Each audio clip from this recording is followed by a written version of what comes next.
Yes, Montreal, my city. Welcome back to the Morning Detour. Wheezy Moon Chaser. Now you know what time it is already. Another superstar interview. Let me tell you something. She's an artist. She's a singer. She's won all kind of awards. She's a producer. She's an actress. And you know what, people? She's actually from Montreal, too. Oh, boy. I'm talking about culture. I'm talking about Black excellence this Friday. I'd like to welcome to the show superstar. She's the ultimate triple threat, Miss Aiza. How you doing, Queen? I'm doing great. How are you? Listen, I'm doing great. You have the magical smile. I see you with the beautiful necklace, all the earth numbers. Let's go. Let's go. Thank you. Thank you. First and foremost, I want to say thank you. Thank you for all the work that you've been doing. I know it's been a lot, from singing to acting to producing. There's so much you can do at this point. We have to do it all. I mean, that's what we're here for, right? Before we get into it, in this moment, I know you had a big year in 2019. I know 2020 was big for you as well. A lot of changes, a lot of things moving around for you. In this moment, when you were going to Dawson College and you were studying theater and all of that, can you think back to that, Asia? Can you think back to that moment? How do you feel in this moment with the level of accomplishments that you have and pursuing the love and the craft that you're doing right now? Honestly, I'm proud of myself, and I'm really grateful and excited that I get to really pursue my passions. You know, I've always known, because when I was younger, growing up in Montreal, I did a lot of random odd jobs, and I was working with my dad. He was working 3 jobs, and we did one of them was passing flyers in LaSalle on weekends. So like early on, I was like, I need to do what I love because this is not it. You know, so it gave me the inspiration and the drive to really go for it. And I've been really fortunate. My teachers at Saint-Luc, l'École Secondaire Saint-Luc, they were super encouraging. And it was a great music program. And that's where I fell in love with the stage, because we did a lot of musicals there. And it was just the start of this beautiful relationship with me in the performing arts. So today I'm just happy, I'm excited, and I'm ready to grind more just to see how far it goes. You know? Okay. Oh boy, the hustle is in you from early. So much things going on. There's film, there's movies, there's music. Let me start off here with the music. When you were starting off with the theater, was it more music for you, or was it more acting? What was the first love for you coming into this? My first love has always, hands down, been music. I actually, when I was introduced to theater, because I had done a lot of musical theater in high school, when I went to study theater, I legit thought that theater was musical theater. Like when we started learning plays without music in them, I was like, what's going on? I've been bamboozled, you know? But that too, it was awesome, because you know how it is. When you start doing something, you start missing the other, you know? Yeah. So I feel like studying theater kind of fueled my desire to make music more seriously, because it was like I was so immersed in the acting world and I didn't know how to, like, the musical outlet was necessary for me. It made me realize just how much I love music. So, and since then, it's just been a dance between both, you know? I was listening to your music before I did the interview. I was like, oh boy, I felt the soul. I was like, it's Franco Foley at its best. I was like, oh my, I was like, we got this talent coming out the city. Listen, I need to know more. Now, the critics are saying that you're the modern day version of what Canadian pop should be. You know, you're a beautiful mix of R&B and Afro rhythms. How do you kind of produce both those vibes together? Because within their own R&B and Afro, you know, everybody has enough juice. Everybody has enough content. So when you sit down, and I might be apprehensive, but looking at you and looking at your resume, I'm like, okay, this girl's a real creator. You're a real imaginative person. You like to get in the studio and see, okay, I'm good at this, but maybe I could dance outside, you know, the lines here a little bit. How did you kind of understand how to blend R&B and the Afro rhythms together to create a sound that's for you personally? I think growing up in Montreal, you know, it's just such a potluck of different cultures. Right. I grew up listening to music of every genre, and it was actually hard for me at first when people would ask me, you know, what's your style? What's your genre? I was like, I do a bit of everything. I love music. Like now I'm good. Now I'm able to kind of, I've honed in on my sound a little more, but I would say it's just the pure love for music that makes it easier for me to kind of blend it all together. And thankfully the producers that I work with C. The Reason, who's also from Montreal, dope producer, and he and I sat down, like he produced Adieu with me, and so this was the start of something. What a You're beautiful not song. even. Thank you. Yeah. How did you create a deer? A deer. They want to change all these language laws in our city. A deer should be our Quebec slogan. When you come to Quebec in the airport, Pierre Trudeau Airport, it should play a deer. It's so sultry. You're so smooth on it. You have me connecting. You have me want to listen to more French music. Oh, that's amazing. You see, that's what I love to hear. I feel like it's been a natural journey, a natural growth, and it's important not to box yourself in too early when you're creating your stuff, because then it's no fun, you know? So I feel like now I'm finally hitting my stride, and you need to like just y'all need to get ready for what's coming, because if you like we're not ready. It's like when it's I'm working on some cool stuff right now. Really, this is the morning detour, though. This is your Black morning show. You have to give us a little secret. Give us a little insight. What's coming up next? Well, okay, before I get to that, let me let the people know I've been speaking with musical genius, producer, actress, Miss Aiza, on the show here. In 2019, she had a fabulous year. She won all the awards. She's the winner of the Alan Slade Juno Masterclass. They don't call you Masterclass when you're just a beginner. This is a high level of excellence.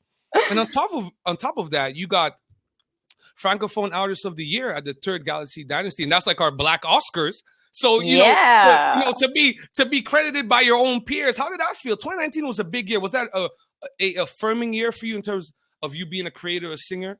Did that mean a lot to you? Definitely. It meant the world to me, because, you know, as a Black artist who makes music in English and French, I feel like in Quebec, there was some confusion. They have their star system, and we don't tend to typically fit into that, you know? And so to be recognized by my people, it was honestly such an honor and so encouraging. And the after party was lit, yo. Like, I don't care. It's the best. I've been to the SoCan Gala. I've been to different galas, and the Gala Dynasty is like, we know how to throw a party. We know how to celebrate. Yeah, it's the Black Oscars. I've been invited to it as media. It's like the Black Oscars. Like, okay, good. Listen, you have me so proud as a Montreal to know that we have this level of talent musically coming out of the city. So now let's get back to the juice here. Give me some insights about the music, because a lot of people come out with some hot singles. You had a good run. You had Sizzling. That was great. Thank you. I love Adieu. Listen, whoever's doing your picture, shout out to them too. The imagery is so important. Thank you. I like to know you're one of the few Black female creators that's really important for you. And we'll talk about it too when we talk about the movies and film and the series. You really make it emphasis to promote the hairdo and make sure like this cultural significance in your representation on screen. And I love that about it, because some people just be, okay, well, whatever the producer wants to do, we'll just do that. But like, you're like, no, I want to represent this part of my heritage, this part of my culture. I want to thank you for you know, keeping it Black. Oh my God, it's my pleasure. And it's like, how could I not? You know, I feel like, once again, we're often taught to hate our hair or to think that there's something inappropriate about it, when really our hair is so versatile and so beautiful and so much fun.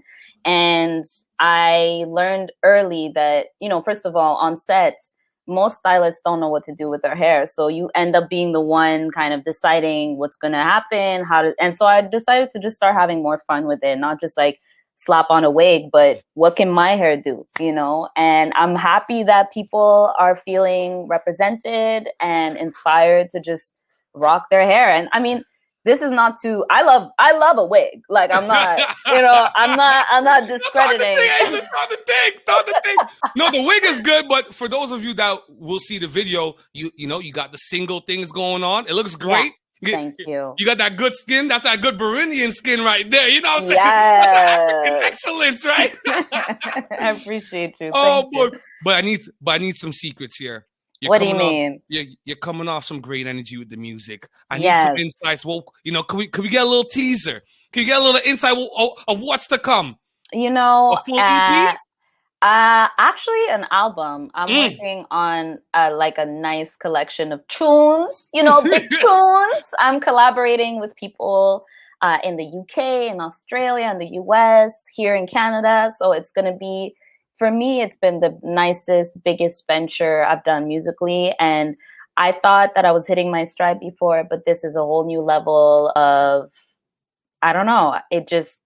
I really feel like I found my sound, and I'm really excited for you guys to hear it. And it's blackity black on black. You know what I mean? Like, is it gonna bounce? Is it gonna bounce? Can I move my shoulders to it? Cause I know, you know what I mean? You better move your booty to that. Like, you cannot, yes, you're gonna listen to the music. You can't stay still. And it's just a good vibe and very empowering. I've been a lot more intentional about my lyrics. Cool. I've always been, but now it's like, I am aware that music is, in a way, you're casting spells. The songs that you listen to over and over again, they literally have an impact on your life. So I'm writing songs that are inspiring, uplifting, and empowering, and that can serve as a soundtrack to you moving towards your greatest life, the greatest version of yourself. Do you ever feel a little bit apprehensive? Some artists like to speak out on social issues on their songs. Some don't because they're fearing the backlash. I like to think that artists, when they're truly authentic, they're going to speak about their environment. Mm-hmm. So I want to know, you being the ultimate creator that you are you scared to speak out? Because we are Black. We are living in some very heightened racial times. And we're dealing with COVID and all these things add on to it.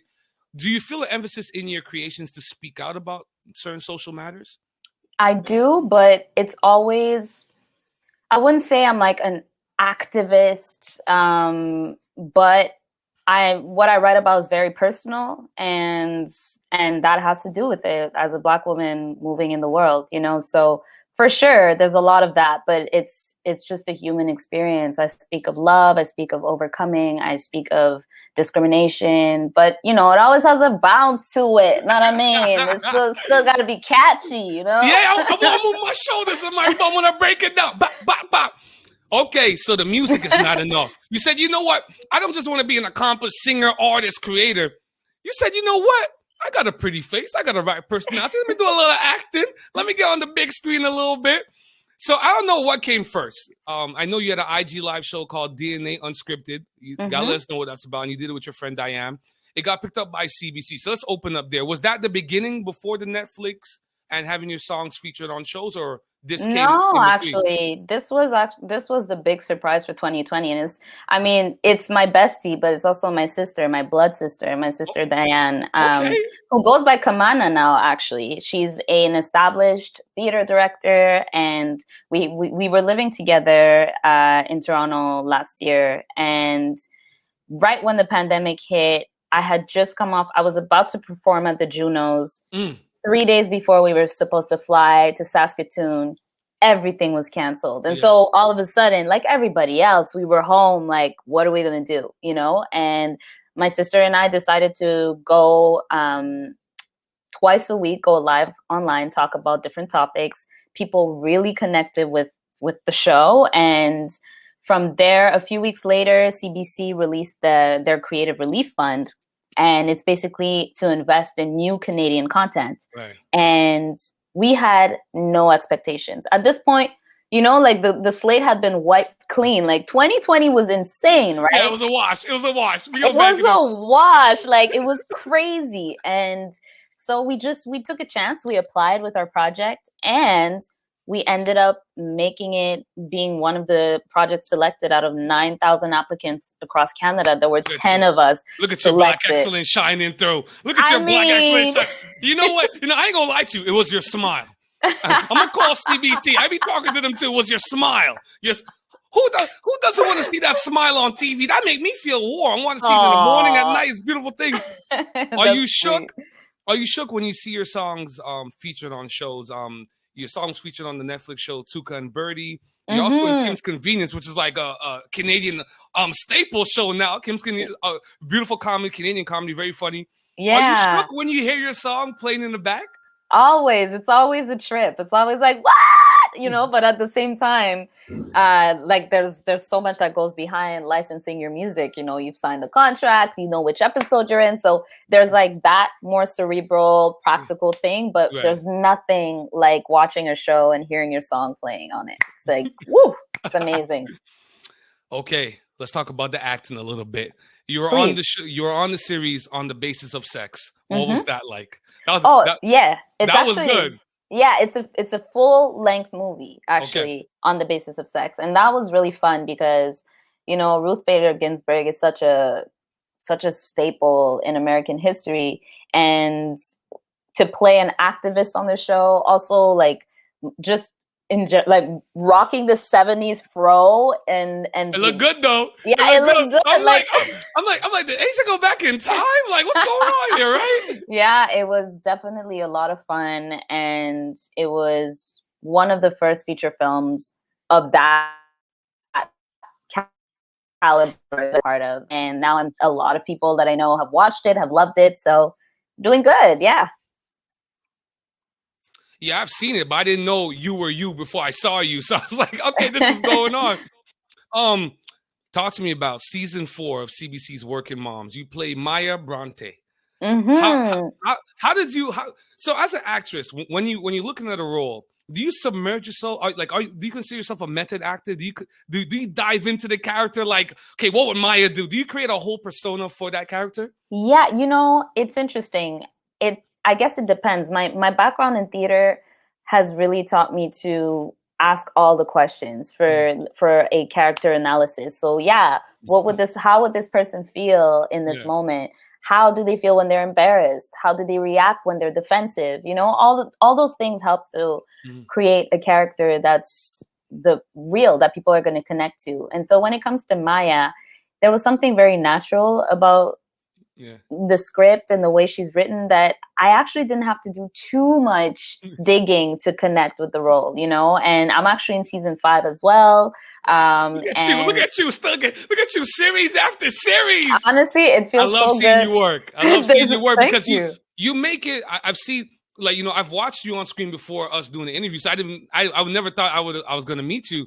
I'm like, okay, this is believable, because the thing with acting is that you're supposed to make me as the viewer forget that I'm watching a movie or a series. I still like I'm just watching life unveil. And I get that sense when I watch you act. I'm okay, Dawson did a good job. So shout out to Dawson College Theater Program. They did a great job. Thank you. Do you remember your first time on set? Oh my God.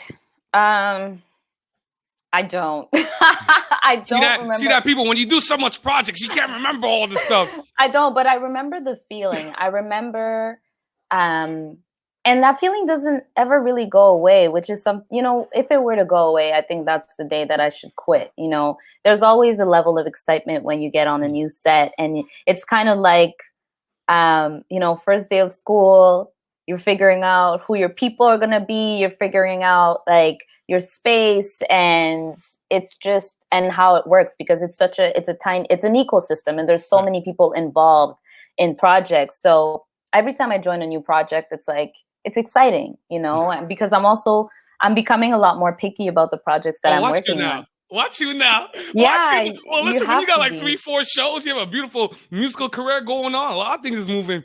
Now, the last thing I want to talk to you about, listen, this is a great achievement right here. I was just watching the show the other day. I haven't got to the episode with you yet, but you're on Netflix's original. I think it was top 3 in Canada last week. Number 1. Oh, it's number 1 now. Sorry, Queen. In the world. Netflix original superhero show. It's a series called Jupiter Legacy. You play Sierra, also known as Ectoplex. Boy, you're shooting stuff. You're flying. You know what I mean? The kid in me wants to ask you, because I don't know if it's the same way for girls. Like, I don't know if you guys grew up watching superhero shows like us, but like, that's every guy's dream that grew up with, Saturday morning cartoons and whatnot. Yeah. You're like, I would love to play a superhero. Yeah. How did that whole situation come about for you, and how have you been liking it so far? I am so excited and happy that the show is finally out. I had never been part of a superhero franchise like this one, and a project of this magnitude.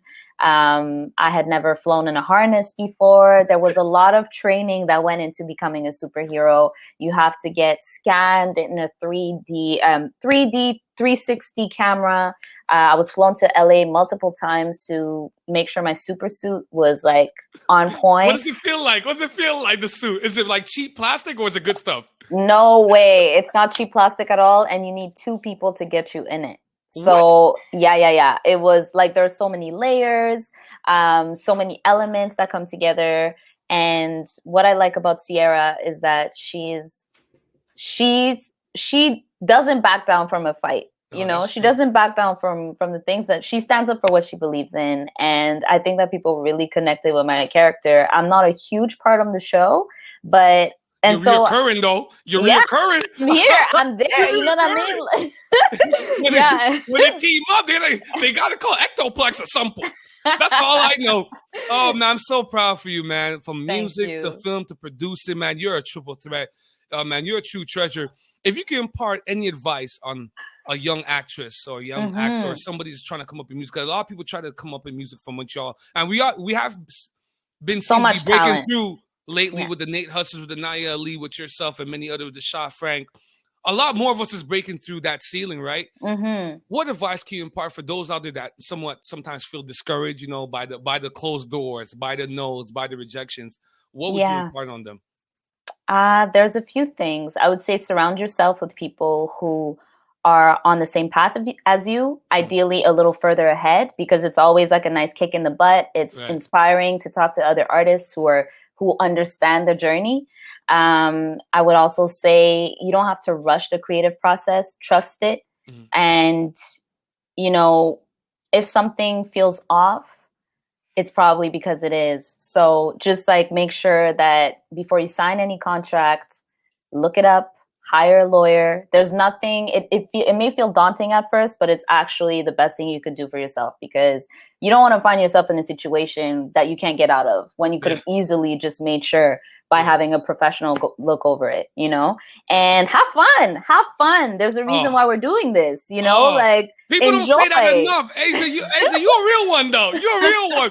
People don't say that. Everybody's so locked in on the work, and the work is important, but the Hmm. whole point of this is to have fun. You know what I mean? God gave us God gave Exactly. us these gifts. Let's have fun with this. You know what I mean? You work so hard to get here and you can't even enjoy the moment. Exactly. It's like, damn. Montreal, my city. I've been speaking with artist, actress, producer, Aiza. She's winning Juno. She's doing everything possible. You the masterclass, mommy. Please come back to the show. You could catch her on Netflix's original superhero series called Jupiter's Legacy. She's a reoccurring character, so don't worry. You'll see her multiple times throughout the series. And as you said, you guys are right now filming season 5 of Working Moms, CBC's Working Moms. Oh, it's already out. So, we're about to start working on season 6. Oh, look at you now. You're doing your thing. Thank you for being on the show. Keep doing the great work. And please come back whenever you have some new developments. Of course. Thank you for having me. Great.